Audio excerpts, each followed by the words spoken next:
Mga balitang pambansa, suportado ng economic managers ng pamahalaan ang tuluyan ng pagbabawal sa mga Philippine Offshore Gaming Operators o POGO.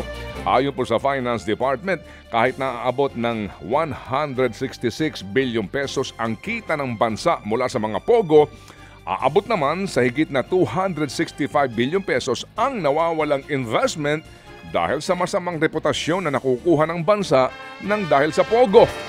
Kaya suma total, lugi pa ang bayan. 100 bilyon daw ang nawawala sa ating ekonomiya. Tingin din ng National Economic and Development Authority o NEDA, makakatulong sa Pilipinas pag bawal na ang POGO. Kung magpapatuloy daw kasi ang POGO operations, baka i-blacklist tayo ng China kung saan illegal ang POGO.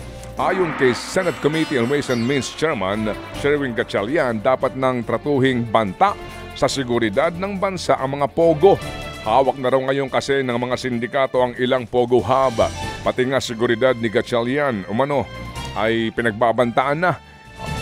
Noong pong July 4, napag-alaman po ng staff ni Gatchalian na may video na kumakalat online na nagbabanta sa kanyang seguridad. Patuloy po ang investigasyon tungkol sa bagay na ito. Samantala, nakahanda ng detention facility sa Senado kung saan mananatili si suspended Bamban-Tarlac Mayor Alice Go, maging ang kanyang pamilya kung sakaling sila'y maaaresto o susuko. May mga double-deck na kama, naka-aircon at may sariling CR ang pasilidad. Sagot ng Senadong pagkain at 24/7 ang security. Ayon kay Senate President Jesus Codero, hindi naman kulungan ang detention facility. Hindi rin daw ito parusa, kundi para lang matiyak na dadalo sila sa mga pagdinig ng Senado. Papayagan din naman daw bumisita ang kanilang pamilya at maging ang kanilang abogado. Yun nga lang, hindi po pwede ang cellphone maging ang iba pang gadgets. Nabawasan po naman daw ang mga umaali-aligid na barko ng China sa West Philippine Sea. Ayon po yan sa Philippine Navy.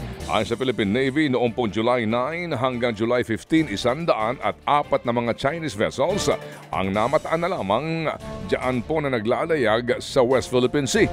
Ito'y mas kakaunti kumpara sa 128 mga barko na namataan po noong buwan ng Hunyo. Nagkaroon kamakailan ng bilateral consultation mechanism ang dalawang bansa. Dito nga po nagkasundo ang dalawang bansa na pahupain ang tensyon sa West Philippine Sea. Pero hindi pa raw po masasabi ng Philippine Navy kung ito may kaugnayan sa pagbaba ng bilang ng mga namamataang Chinese vessel. Nag-resign ang 5 opisyales ng Department of Education sa gitna ng paghahanda ng ahensya sa bagong liderato. Kabilang na dyan si Undersecretary at Chief of Staff Michael Poa.